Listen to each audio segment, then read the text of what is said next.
Di luar akan banyak kamu temui wanita-wanita yang menarik hati kamu. Betul? Akan banyak kamu temui wanita yang menarik hati kamu. Pulanglah kamu segera ke rumah, kata Rasulullah. Apa yang ada pada wanita yang kau temukan di luaran sana, ada pada istrimu. Wanita itu punya bibir, ada juga bibir istri kamu. Wanita itu punya hidung, punya mata, ada mata dan hidung istri kamu.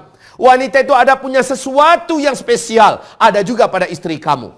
Maka kamu tunaikanlah kepada istri kamu. Ternyata pulang-pulang ke rumah istri nolak. Sementara dia membara di luar. Dan dia tidak mau bermaksiat kepada Allah Subhanahu wa taala.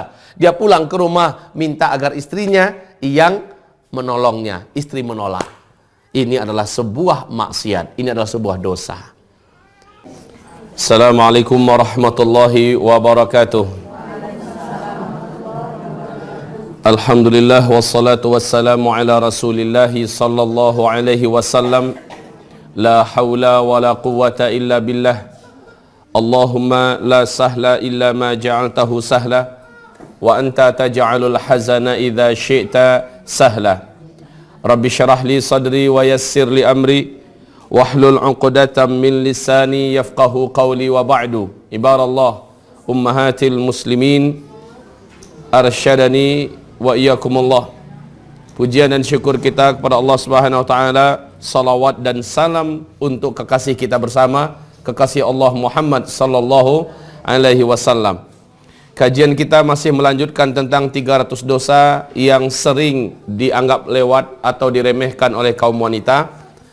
Saya bacakan tentang bab kita sekarang adalah bab dosa-dosa wanita seputar pernikahan dan interaksinya dengan suami. Yang ke-13, wanita menolak bersetubuh dengan suaminya karena kesel, karena keinginannya tidak dikabulkan suami, karena ada pertengkaran ringan dan segala macamnya. Lalu suami punya hajat kepada istrinya dan dia menolak.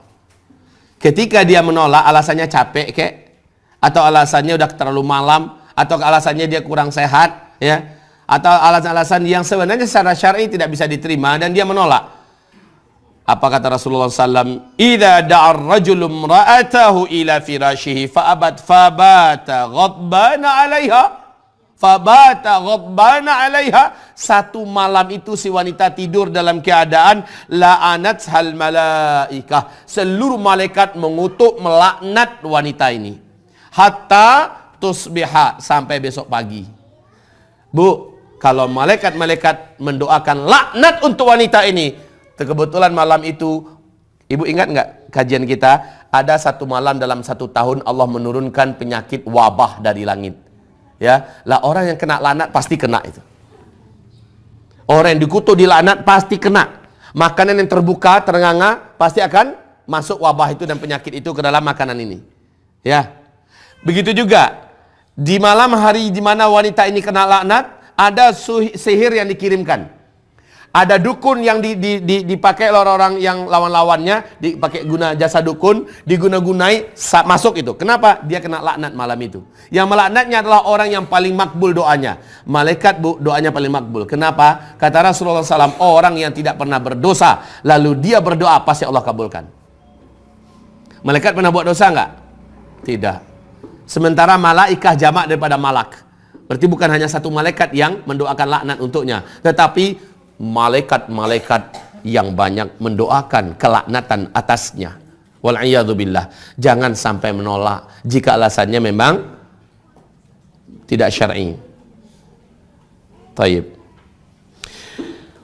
Walladzi nafsi biyadihi ma min rajulin. Sudah ibu bacakan tadi terjemahnya, bu? Oh ya, silakan, bu.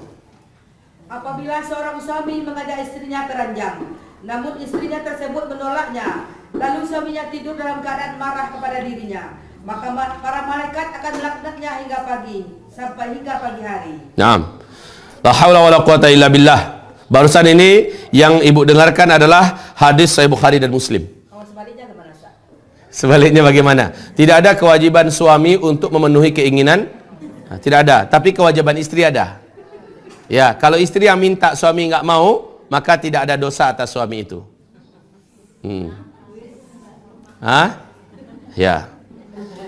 Dalam Sahih Imam Muslim Dari hadis Abu Hurairah radhiyallahu anhu, ia berkata, Rasulullah SAW bersabda, cuma bu, suami ini terhitung zalim apabila si wanita masih normal. Wanita ini masih normal dan dia pun meminta normal. Kalau nyu minta sehari 5 kali baru nyu menolak, wajar. Tapi wanita minta pokoknya sekali seminggu, 2 kali seminggu, ini masih normal, ya, atau sekali sehari lah. Sebenarnya ini masih normal. Wanita istrinya normal, ya. Kalau sempat laki-laki ini tidak menunaikan kepada kewajibannya pada istrinya, ini kan hajat istri. Maaf ya bu ya, seorang wanita sebelum dia disetubuhi dan dia belum kenal apa itu namanya jima, dia tidak punya hajat bu. Tapi ketika itu sudah dilakukan kepadanya, sekali 2 kali wanita akan punya hajat yang permanen. Jika suami tidak memenuhkan hajat itu, maka suami ini zalim. Suami ini zalim. Selagi istrinya meminta dan dia diberi oleh Allah kesehatan, dia wajib menunaikannya. Dalam artian, dalam batas-batas yang normal.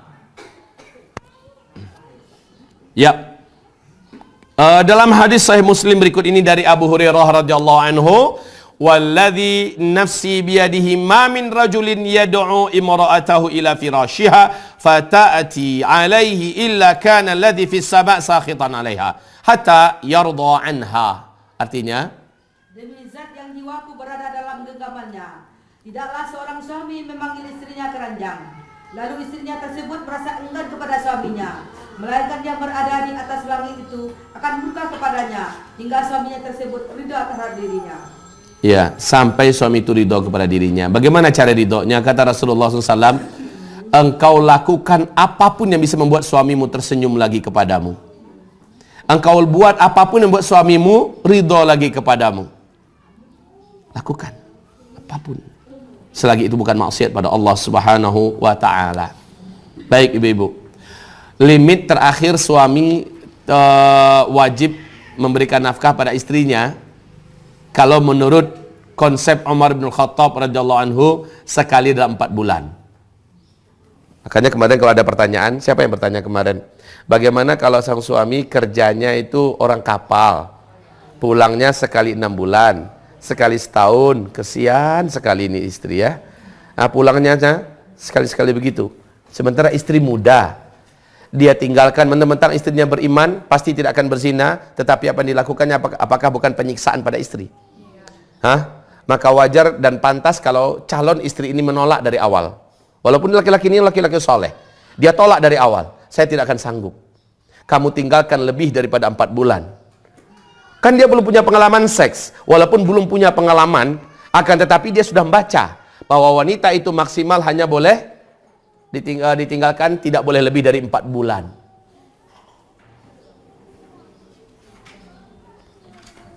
Artinya, lewat daripada itu wanita ini sah kalau seandainya minta cerai, fasakh. Atau sah menolak dari awal. Ia nak taluk dia ditinggal dek suami lebih dari 4 bulan. Taib. Ada seorang sahabat saya mencintainya karena Allah sampai sekarang. Ada tawaran kerja yang sangat menjanjikan, sementara orang-orang susah ingin mendapatkan peluang itu. Lalu dia datang kepada saya katakan, yang diinginkan istrimu, sementara dia hanya akan pulang sekali 2 tahun, dia hanya akan pulang 2 kali setahun atau sekali setahun. Saya katakan, yang diinginkan oleh istrimu yang muda bukanlah uangmu belaka, tapi adanya engkau di sisinya. Mungkin dia lebih siap menerima rezeki ala kadarnya, sementara dia bisa menyaksikan engkau berhari-hari bersamanya. Silakan pergi, karena laki-laki itu memang harus pergi-pergi, tetapi janganlah sampai menelantarkannya sampai hanya sekali setahun engkau pulang, ya, hanya akhirnya dia menangis karena ini peluang. Ada juga seorang laki-laki di Kuala Lumpur. Waktu itu kami mau masuk pesawat, dia cerita kepada saya tentang anaknya. Dan saya tanyakan, sudah berapa tahun Bapak di Malaysia? Dia mengatakan sudah 8 tahun. Sekali berapa Bapak pulang? Dia mengatakan, saya pulang mungkin dalam 6 bulan sekali, atau dalam setahun mungkin sekali pulang. Saya pulang hanya 3 minggu. Paling-paling 6 bulan dia pulang 3 minggu. Saya katakan, maka jangan salahkan anak Bapak yang sekarang ini sudah sangat nakalnya dan pelawannya. Jangan salahkan istri Bapak, karena yang salah adalah Bapak. Saya nggak nyadar, Bu, saya ketika itu, karena dia minta saya datang ke Kota Padang, saya bisa meruqyah istrinya, bisa meruqyah anaknya. Masalahnya sekarang adalah salah bapak, ngapain saya meruqyah anak-anak istri bapak, saya bilang. Ya, nggak bisa, saya harus mentatar bapak. Yang salah itu adalah bapak. Anak itu membutuhkan vitamin bapak namanya. Ya, gizi dari kehadiran bapak, dekapan bapak, anak itu memerlukan itu. Sekarang bapak tidak datang hanya bapak kirimkan uang. Sekalipun halal uang yang bapak kirimkan, ya, tetapi dia tidak menemukan kehangatan bapak, belayan bapak, kasih sayang bapak. Istri juga begitu. Sekarang anak-anak bapak, kata bapak pernah masukkan pesantren semacamnya. Nggak cukup, Pak, kehadiran bapak di sisinya adalah, ya, saya merasakan itu, Bu. Seringnya saya keluar, saya merasa anak-anak ini kekurang gizi seorang ayah. Ketika saya datang, anak-anak lebih lengket rasanya, lebih yang kecil-kecil. Alami sekali mereka, ya. Sangat butuhkan kepelukan kita, kehangatan kita. Jadi gizi bapak itu wajib dimiliki oleh seorang anak. Ya. Apalagi anak-anak dalam usia balita, usia kanak-kanak, sangat penting. Kenapa anak-anak yatim yang dimasukkan ke panti asuhan nakal-nakal? Betul tidak? Kenapa anak nakal? Mereka kehilangan figur ayah. Kewajiban mendidik anak bukan pada istri, tapi pada ayah. Kewajiban istri hanya asisten. Ayah adalah seorang imam. Kewajiban pada pundak suami ini sangat besar. Dan diperlukan oleh istri bukan hanya semata-mata fulus kita. Dia perlukan pelukan kita. Maksudnya laki-laki, ya, istri itu perlukan pelukan suami. Dia perlukan kehadiran suami. Inilah dia. Baik, jadi ketika kita bicara ini, ya, ini dalam konteks kewajiban laki-laki pada istri. Nah, sekarang istri minta jatahnya. Ya, kita kembali kepada konteks awal kita. Suami minta jatahnya. Kan kata Rasulullah begitu. Laki-laki kan diperintahkan banyak keluar, betul tidak? Wanita diperintahkan banyak di rumah. Ibu-ibu yang kami muliakan, ketika laki-laki di luar, dia banyak ngelihat nggak? Allah perintahkan kepada wanita, waqarna fi buyutikunna, hendaklah kamu banyak menetap di rumah-rumah kamu. Sementara laki-laki diperintahkan oleh Allah, oleh Rasulnya agar banyak fantashiru fil ardi, maka menyebarlah kamu di muka bumi. Apa kata Rasul? Di luar akan banyak kamu temui wanita-wanita yang menarik hati kamu. Betul? Akan banyak kamu temui wanita menarik hati kamu. Pulanglah kamu segera ke rumah, kata Rasulullah. Apa yang ada pada wanita yang kau temukan di luaran sana, ada pada istrimu. Wanita itu punya bibir, ada juga bibir istri kamu. Wanita itu punya hidung, punya mata, ada mata dan hidung istri kamu. Wanita itu ada punya sesuatu yang spesial, ada juga pada istri kamu. Maka kamu tunaikanlah kepada istri kamu. Ternyata pulang-pulang ke rumah istri nolak. Sementara dia membara di luar. Dan dia tidak mau bermaksiat kepada Allah Subhanahu wa taala. Dia pulang ke rumah minta agar istrinya yang menolongnya. Istri menolak. Ini adalah sebuah maksiat. Ini adalah sebuah dosa. Taib. Rasanya wanita-wanita awam, wanita-wanita jahiliyah yang dengan berani mengatakan, nggak mau, saya lagi capek. Kamu nggak lihat kerjaan saya seharian ini. Pulang-pulang kamu sudah minta dilayani pula. Besok-besok nanti, kalau kamu mau sewakan hotel, kita istirahat seharian. Masya Allah, istri macam apa yang kayak gini nih? Hah? Dia punya harga tawar dengan suaminya. Kalau nggak mau, ya dari awal saja nggak usah nikah dengan dia.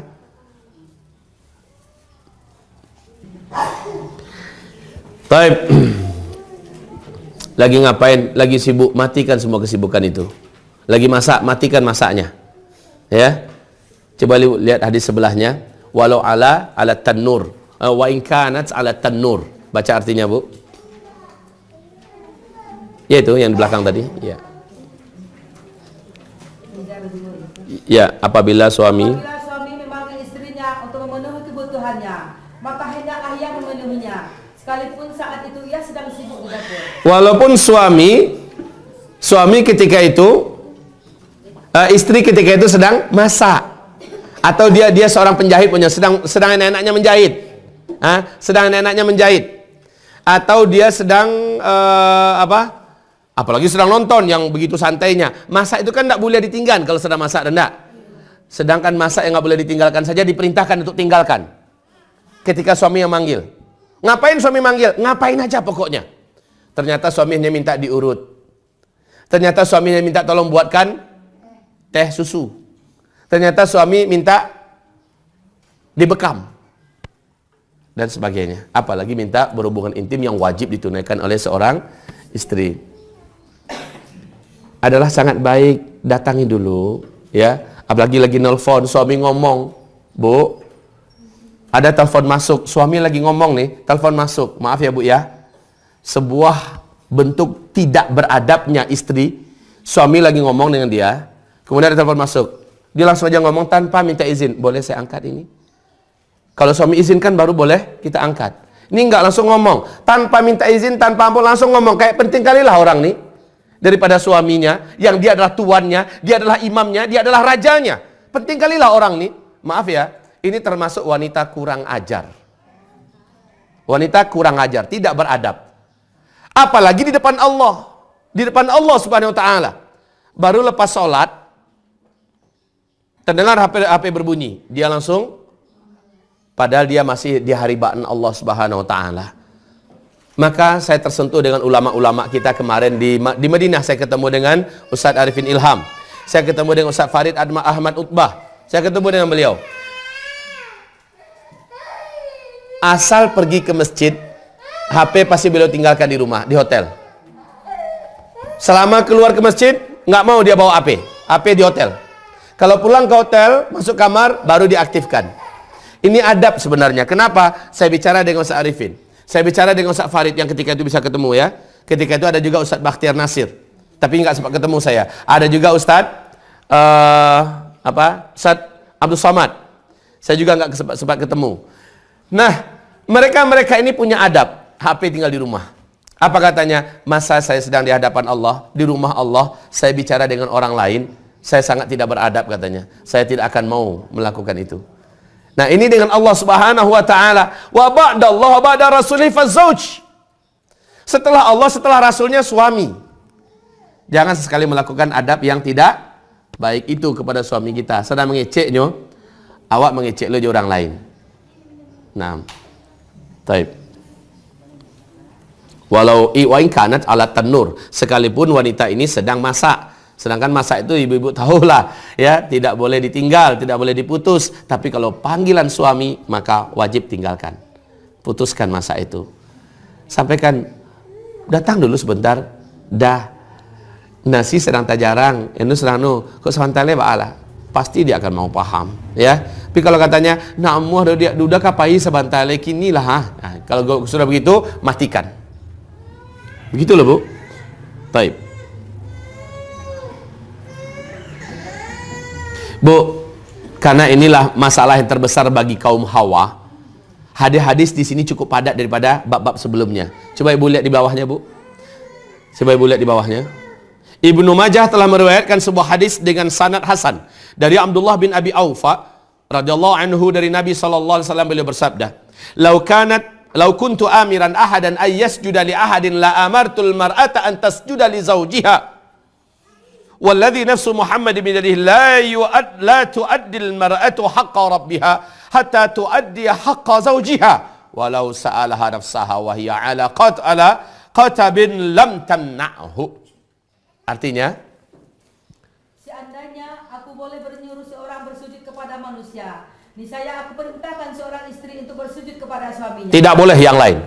Kalaulah saya dibenarkan oleh Allah memerintahkan orang sujud pada orang lain, aku akan perintahkan setiap istri sujud kepada suaminya. Cuma itu. Yang lain nggak boleh. Seorang rakyat sujud pada rajanya, nggak boleh. Berarti suami lebih tinggi posisinya dari seorang raja. Tapi sujud itu tidak dibolehkan kecuali hanya kepada Allah. Artinya kalau semua boleh, hanya istri yang boleh sujud pada suami. Terus? Demi zat yang jiwa Muhammad berada dalam genggamannya, tidaklah seorang wanita memenuhi hak Allah atas dirinya hingga ia memenuhi seluruh hak suaminya. Masya Allah. Apa maksudnya? Belum dianggap wanita ini memenuhi kewajiban-kewajibannya kepada Allah sampai dia memenuhi kewajiban-kewajibannya pada suaminya. Begitu. Makanya Bu, seorang wanita sebelum dia menikah, dia merdeka.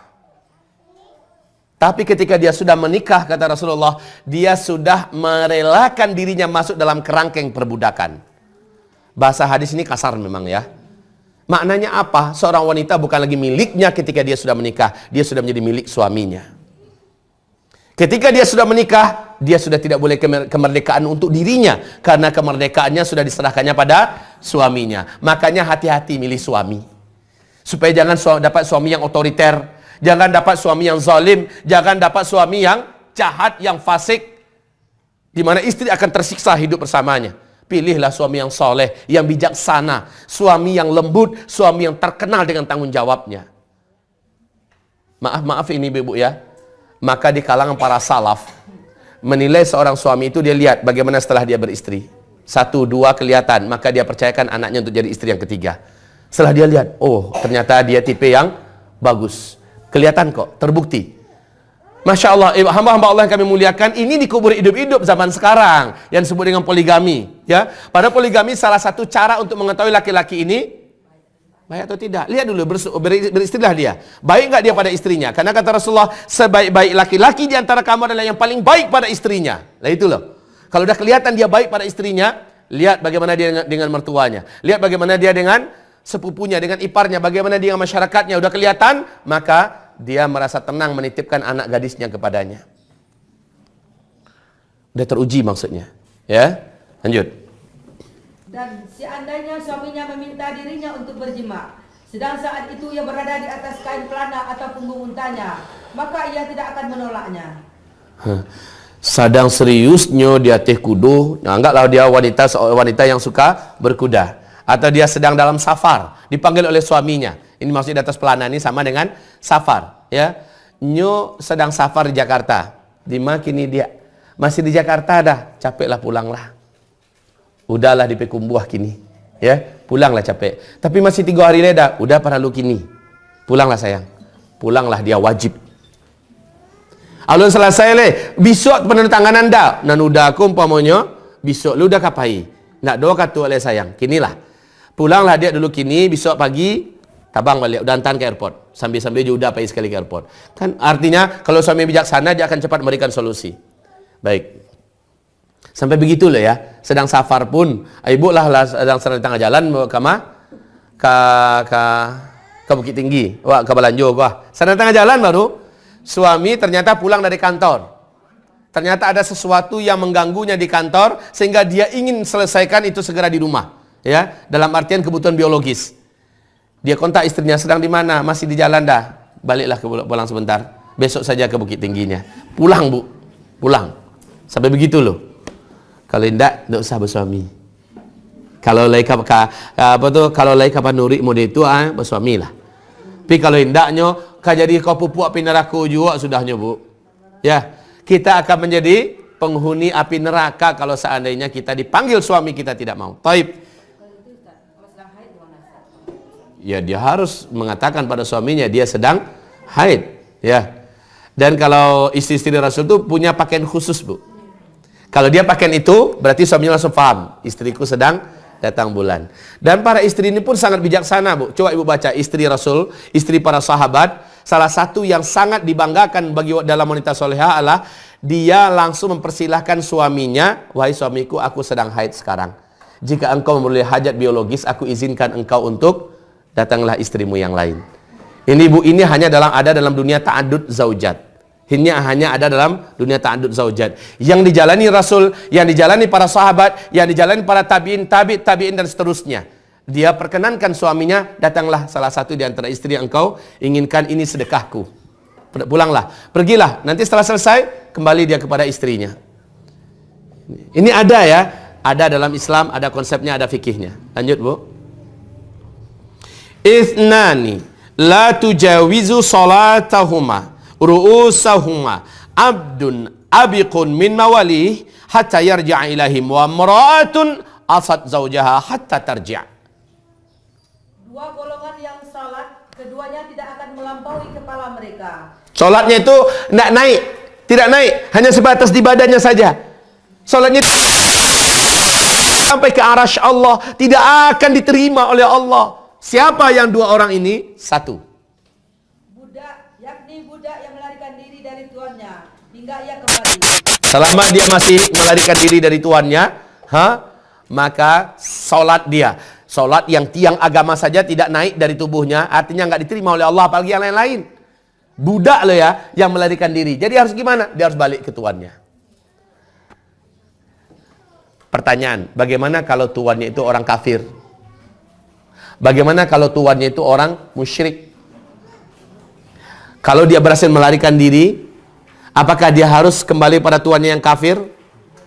Apakah dia harus kembali kepada tuannya yang musyrik? Jawabannya bagaimana?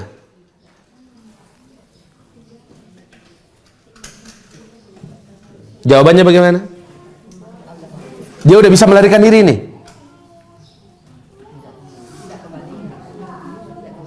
Nggak boleh kembali. Seharusnya dia tetap bertahan dalam pelariannya. Begitu. Jawabannya setelah yang lewat berikut ini. Silakan. Bismillahirrahmanirrahim. Pertanyaan tadi saya jawab. Kalau dia lari dari majikannya yang kafir, dia lari dari majikannya yang musyrik, apakah dia kembali kepadanya?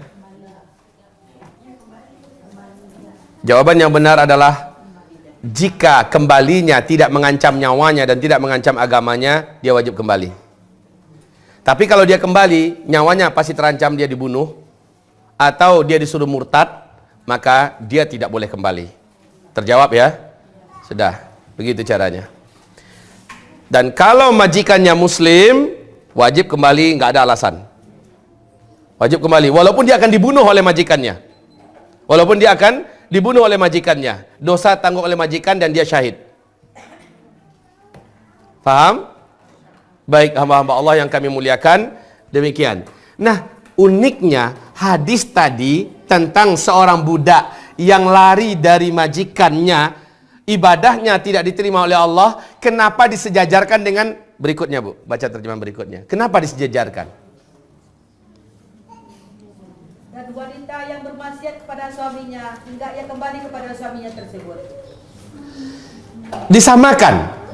Ada wanita yang lari dari suaminya. Inyo yang lari meninggalkan rumah. Ditinggalkannya rumah, ditinggalkannya suaminya. Dia pulang pada rumah orang tuanya atau lari kemana kek pokoknya.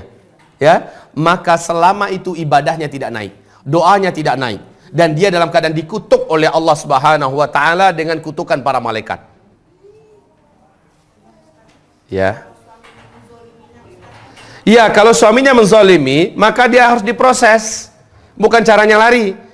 Maaf, kalau seandainya suami itu sudah melafazkan terang-terangan membunuh dan dia pasti akan membuktikan, maka dia lari. Ini halal. Ya, ini halal. Larilah ke tempat yang aman dan selamat, kemudian diproses. Proses apa? Mungkin mengajukan fasakh. Suaminya memaksa, kamu harus lepaskan jilbab, kamu tidak boleh lagi puasa, kamu tidak boleh lagi sholat umpamanya. Maksiat yang disuruhnya. Atas nama lari seperti itu, lari dalam rangka melindungi agama. Ini boleh. Paham? Suami menyuruh kita, ya, agar saya ada tamu nanti dari Kanada, 3 orang, kamu selayani mereka selama 1 minggu. Lalu kita lari, halal. Karena suami menyuruh kita bermaksiat kepada Allah Subhanahu wa taala. La ta'ata li makhluq fi ma'siyatil khaliq. Tidak boleh taat pada makhluk manapun dalam rangka untuk bermaksiat kepada Sang Pencipta. Ya. Kalau karena dia mendengar asutan orang, terus dia mulai membunuh istrinya dan itu sudah dilakukan dan dilaporkan, seorang istri langsung lari untuk meninggalkan suaminya, itu berdosa istri. Kan udah saya jawab tadi. Ya, saya sudah jawab. Dalam rangka menyelamatkan diri, ya, karena suami sudah mengancam dan tipe orang kayak suaminya ini mungkin bisa melakukannya, kita boleh lari. Ya, kita boleh melakukan meminta perlindungan diri. Sama dengan budak tadi juga. Kalau dia tahu majikannya akan membunuhnya, dia tidak usah pulang. Baik. Insyaallah, insyaallah. Karena ada alasan, ada uzur syar'i yang bisa diterima. Ya.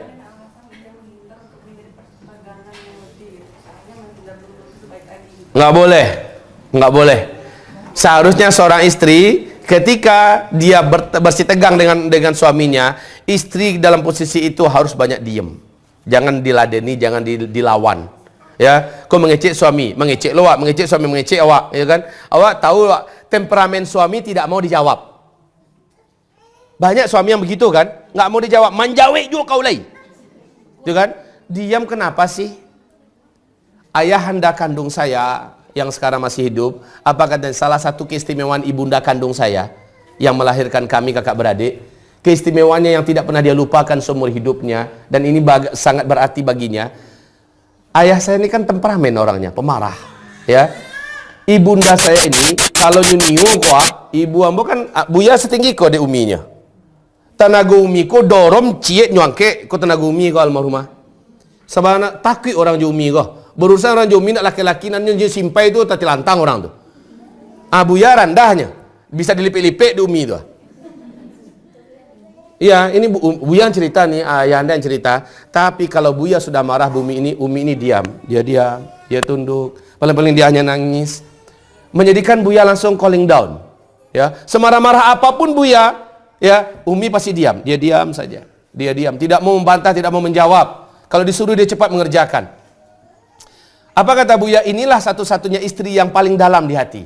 Dia tidak menjawab, dia tidak membantah, dia tidak melawan. Ya, Masya Allah.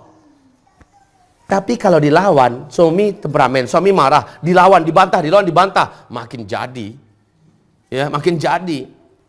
Ini rumah tangga akan di ujung perceraian. Yang menyebabkan Buya dan Umi berpisah hanyalah Umi terlebih dahulu meninggal dunia. Kalau tidak, kata Buya, cinta yang paling dalam dari seluruh istrinya yang ada, 9 orang rumahnya, cintanya paling dalam adalah pada Umi almarhumah. Ya. Di saat seorang istri meninggalkan suaminya dalam keadaan yang tadi, dan suami nggak pernah memberi nafkah, apa itu jatuh talak satu atau gimana? Enggak, istri harus mengajukan fasakh ke pengadilan. Ya, dia harus minta untuk mundur dari pernikahan. Nah, syaratnya itu diterima secara otomatis oleh pihak pengadilan apabila sang istri memulangkan balik maharnya kepada suami. Maka setelah itu dia lepas. Ya. Sebelum itu terjadi masih status putar. Ya. Nah. Seandainya emosi suami itu saking marah sehingga dia mengusir istrinya. Dikucilkannya istrinya. Diusirnya istrinya. Ya, terus? Bagaimana, apakah istri itu patuh? Iya, harus patuh. Dia harus pergi. Dia harus pergi. Istri ini ketika kalau disuruh keluar oleh suaminya, dia harus pergi. Dan statusnya masih sebagai seorang istri selama dia tidak melafazkan kalimat talak untuk istrinya. Pulang kau. Pergi kamu ke rumah ibumu. Ya, kalau begitu katanya, selama belum dia lafazkan kalimat talak, maka kita tetap masih sebagai istrinya. Ya, kita tunggu.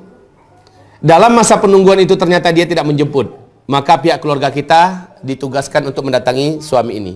Ini mau dilanjutkan atau selesai? Gitu, dipertegas oleh pihak keluarga kita. Kalau dia mengatakan lah selesai, maka itulah kalimat talak keluar di situ. Gitu. Atau nggak apa-apa, pokoknya kita pulang dulu, kita kasih tahu sama keluarga kita, saya diusir oleh suami saya. Maka pihak keluarga kita datang, bukan datang ajak cakap, ya, datang untuk konfirmasi, untuk apa? Konfirmasi lah, untuk tanyakan seperti apa sebenarnya, masalahnya seperti apa, apakah ini akan bisa diperbaiki atau tidak dan sebagainya. Oh, kata suami, saya minta waktu dalam beberapa bulan ini untuk berpikir lagi apakah ini akan diteruskan atau tidak. Ya, kita kasih waktu. Selama itu anak ponakan kita tetap sebagai istrinya. Ya.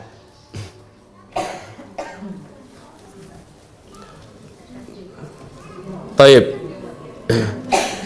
Jadi ada dua tadi, budak yang lari satu, yang kedua budak yang lari satu, yang kedua wanita yang istri yang lari. Dua-duanya disejajarkan sama, disejajarkan sama. Inilah dia posisi sebenarnya, maaf ibu-ibu, antara budak dengan istri. Sekali lagi saya ulangi, antara budak dengan istri posisinya sama.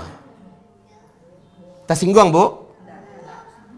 Agar ibu pasti mengetahui kedudukan ibu sebagai seorang istri rumah tangga itu sebagai apa? Diposisikan oleh Allah dalam Islam ini sama dengan budak. Karena dia sudah dimiliki, dia akad nikahi. Sejak hari itu bukan lagi ayah yang bertanggung jawab. Ayah memerintahkan, suami memerintahkan, wajib perintah suami yang dinomorsatukan. Begitu loh. Ibunda yang 3 kali lipat daripada ayah pun tidak boleh didengar ketika suami yang Cuma syaratnya nanti ada berikutnya, yaitu apa? Mentaati suami dalam bermaksiat kepada Allah. Ini juga maksiat. Pokoknya suami mengatakan, mulai hari ini setelah kamu jadi istri saya, kamu tidak boleh lagi berhubungan dengan bapak dan emak kamu. Ini jelas maksiat. Tidak boleh kita patuhi. Kita wajib tak berhubungan dengan orang tua kita. Kalau ternyata itu akan menyebabkan kita diceraikan oleh suami kita, itu lebih baik. Karena bermaksiat kepada Allah haram hukumnya, walaupun dalam rangka mentaati suami. Makanya sekali lagi pilih suami hati-hati. Carilah orang yang kuat agamanya, mulia akhlaknya. Pasti dia tidak akan mengajak kita kepada maksiat. Ya. Bu, kita baca lanjutan terjemahan hadis di belakang, Bu. Ini juga keren, Bu. Hadis yang di sebelahnya ini, di belakang ini, Masya Allah. Ya, dari Mu'adz bin Jabal radhiyallahu anhu, ia berkata, Rasulullah sallallahu alaihi wasallam bersabda. Tafadhal. Tidaklah seorang wanita menyakiti suaminya di dunia. Simak ini baik-baik. Ibu-ibu yang kami muliakan, wahai para pemirsa Uzma TV dimanapun Anda berada. Simak ini baik-baik. Tidaklah seorang istri yang menyakiti suaminya di dunia, yang menyakiti perasaan dan hati suaminya di dunia. Terus? Kecuali akan berkata istrinya dari kalangan bidadari. Jangan engkau sakiti ia. Setiap kami, Bu. Wah, kami ya. Setiap kami yang laki-laki muslim, laki-laki beriman di muka bumi ini, kami sudah punya istri di dalam surga, Bu. Kami sudah punya istri di dalam surga. Sudah Allah persiapkan. Istri-istri kami ini tergantung amal kami di dunia. Makin hebat amal kami, makin Allah tambahkan untuk kami istri kami di surga. Sudah standby. Dan setiap kita, saya dan ibu, semua laki-laki dan wanita yang beriman pada Allah, hari ini sudah ada rumah-rumah ibu, istana-istana ibu di dalam surga. Seperti kami. Tapi ibu belum tentu dapat suami. Kalau ibu jadi ratu bidadari surga, suami ibu yang di dunia akan menjadi rajanya, akan dipertemukan Allah kembali. Kalau ibu ternyata suaminya masuk neraka dan tidak mungkin diselamatkan dari neraka, Allah akan nikahkan ibu dengan seorang lelaki yang istrinya di dunia tidak lagi masuk surga. Jadi istilahnya janda dan duda saling Allah pertemukan. Ya, cuma dalam kondisi yang paling sempurna. Ya, tapi kami yang laki-laki punya bonus dari sisi Allah. Kami disiapkan oleh Allah istri-istri dari para bidadari. Berapa banyak jumlahnya? Berapa hebat amalan kami di muka bumi ini kami lakukan untuk Allah Subhanahu wa taala. Nah, apa kata para calon-calon istri kami dari kalangan bidadari itu ketika kami disakiti oleh istri-istri dunia kami? Apa kata para bidadari ini? Silakan lanjutkan, Bu. Jangan engkau sakiti ia. Semoga Allah melaknatmu. Marah calon-calon istri kami yang di dalam surga. Jangan kau sakiti suami kami. Marah dia. Ternyata dia nonton kami, Bu. Dia nonton kami. Dia lihat kami. Uniknya, Bu, dia tidak punya rasa cemburu kalau memang suami itu melakukan cinta dengan istrinya yang di dunia. Istri kami yang di surga nggak cemburu. Dia hanya marah ketika suaminya disakiti oleh istrinya di dunia. Disitulah marahnya dia. Benar-benar pencinta sejati itu, Bu. Silahkan engkau nikmati suamiku ketika engkau masih di dunia, tetapi jangan engkau sakiti suamiku. Sampai begitu loh bahasa para istri sejati yang ada dalam surga sekarang. Lanjut. Sesungguhnya ia ibarat kamu bagimu, dan hampir-hampir ia akan berpisah darimu untuk menuju kepada kami. Suamimu, hai para wanita-wanita, hanya ibarat tamu bagi kamu di dunia. Sebentar. Minta maaf, Mbak. Candu ibu Ninir sendirilah. Kalalah pulangnya kepada istri yang sebenarnya. Jangan dibuat ibu. Lah pulangnya kepada suami istri-istrinya yang sebenarnya. Nah, ibu-ibu, suamimu hanya tamu bagimu. Jangan kau sakiti suami-suami kami. Tetapi kalau seandainya ibu pandai menjadi seorang istri, ibu akan menjadi ratu mereka nanti. Mereka yang akan melayani ibu. Dan pada saat itu suami tidak butuh lagi dengan mereka, karena kecantikan ibu 70 kali lipat daripada bidadari-bidadari yang ada dalam surga. Subhanallah. Masya Allah ya. Ibu jangan cemburu dari sekarang. Banyak laki bini laki dan kau nanti di surga. Kalau ibu lah masuk surga, ibu, Bu, bawa sobok ibu balik je suami ibu itu. Kemudian ibu bidadari dalam surga yang ada. Wajah ibu-ibu nama dia gini kau tak ada dalam surga tu. Tak laku dah. Pakai jirawik, pakai hidung pesek, pakai gaik-gaik lo tu. Gigi je lah, gigi. Ibu mau cari dalam surga nggak ada ya, kakek ibu ni nggak ada. Ibu telah dijadikan oleh Allah sebagai makhluk yang seluruh bidadari surga cemburu melihat kecantikan ibu. Subhanallah. Ya. Ya. Bagaimana kalau suami ini tak melakukan kewajibannya kepada istri, maksudnya membiayai kehidupan istrinya gitu. Karena istrinya lagi di keluarga dan karena istri yang dapat istri itu di istrinya itu kasar sama suaminya. Tetap istri ini maksiat pada Allah. Walaupun suaminya tidak memberikan nafkah, dia punya hak untuk mundur dari suaminya. Tapi ketika dia tidak mundur dari suaminya, dia menafkahi, dia tetap wajib memuliakan suaminya sebagai rajanya. Faham? Harusnya mundur. Engkau tak sanggup memberikan aku nafkah. Yang mencari nafkah keluarga ini adalah aku. Maka aku tidak ingin lagi menjadi suamimu, menjadi istrimu. Itu haknya. Boleh. Boleh. Kecuali kalau suami berkata, "Dek, bukankah engkau melihat setiap hari aku berjuang untuk mencari nafkah? Rezeki saja yang belum berpihak kepadaku." Dan kita melihat ketulusannya, kita melihat kesungguhannya. Tidak boleh minta cerai, karena dia sudah berjuang. Ya, paham? Paham ibu-ibu semua? Tapi kalau suami memang ongkang-ongkang kakinya di rumah, minum kopi sekerajonyo, ya kan? Duduk di lapau-lapau menyosohkan pitih nado di awak. Dia yang ternyata bersenang-senang. Maaf ini, ada satu tempat, satu provinsi di Indonesia ini yang tipikalnya dibuat seperti itu oleh budayanya. Suami di rumah, istri yang malah mencari habis-habisan. Masya Allah. Alhamdulillah itu bukan Islam. Ya. Jadi istri kalau suaminya mau dia bertahan dengan suaminya ini, tetap wajib ala ra'si wal ain. Tetap wajib dihormati. Walaupun dia tidak punya kerjaan yang tetap. Sementara kita punya kerjaan tetap, gaji kita 3,5 juta, 4 juta satu bulan. Suami punya pemasukan hanya 700.000, 500.000. Jangan dihinakan dia. Muliakan terus, agungkan terus dia, hormati terus, ya, indahkan semua kata-katanya, tetap jadikan sebagai imam kita. Dah.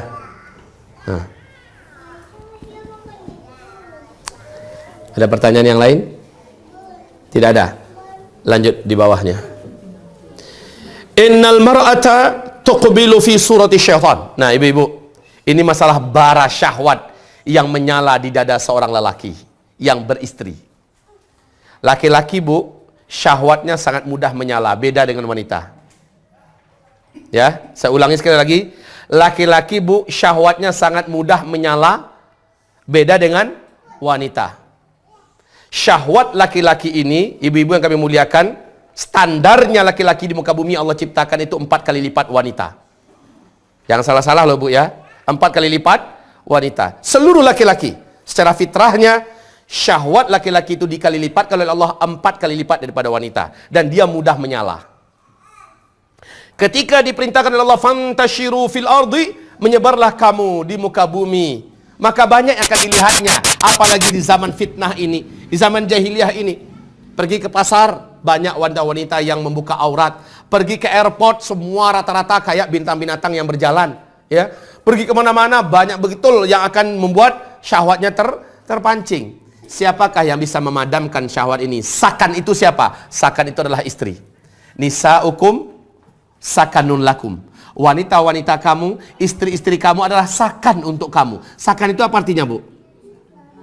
Tempat tenang, tempat untuk tenang. Ya, sakan itu tempat untuk tenang. Tiba ke rumah, bara tadi, bawa api namanya lo tadi, tenang langsung.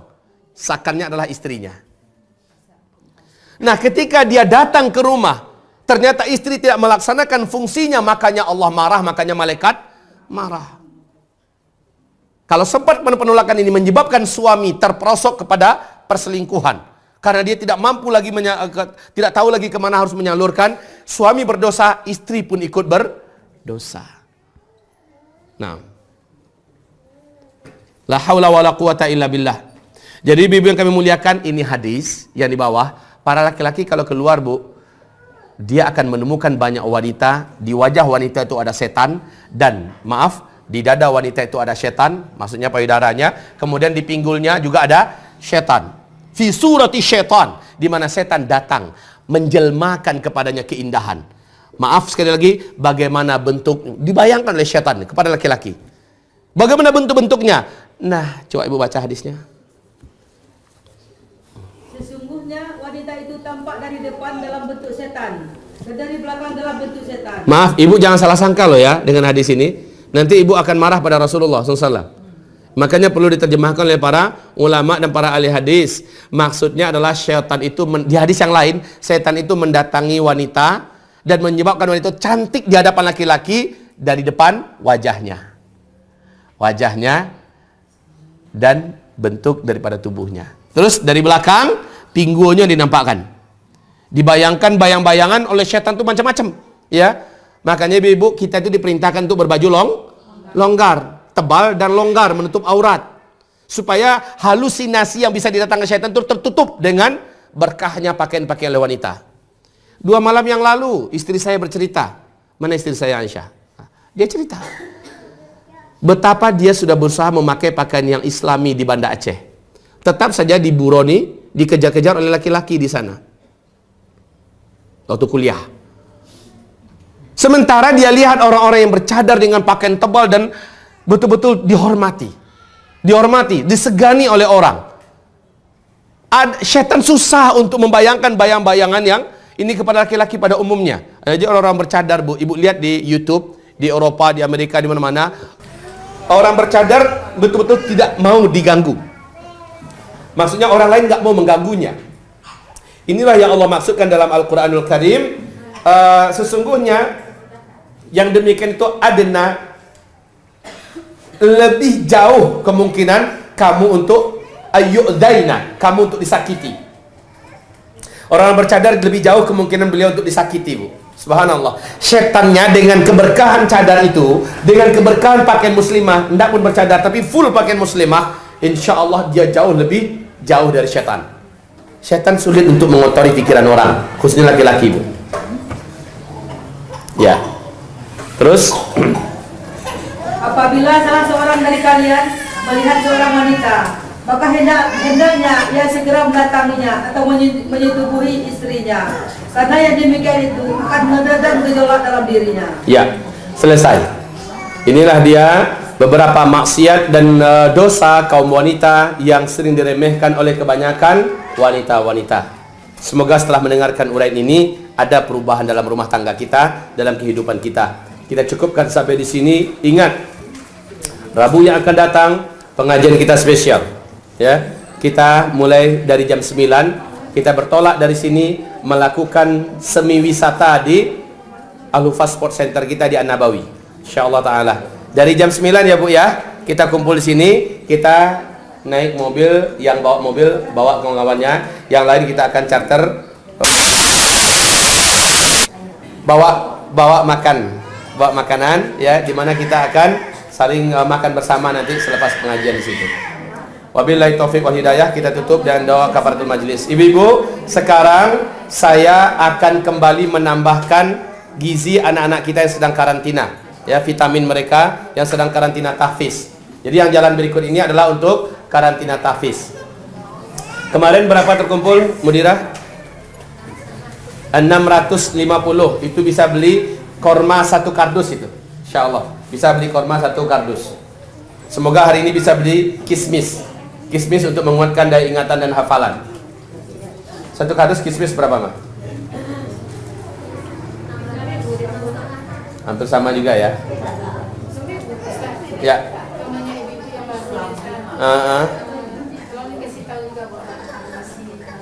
Apa? Oh ya, ibu-ibu yang baru gabung dalam majelis ilmu kita, Rabu depan kita adakan kayak acara rapot anak-anak zaman kita dulu, Bu. Ya, kita bawa nasi rantangan masing-masing. Kemudian kalau enggak mau repot bana, silakan bawa nasi bungkus, pisahkan sambalnya.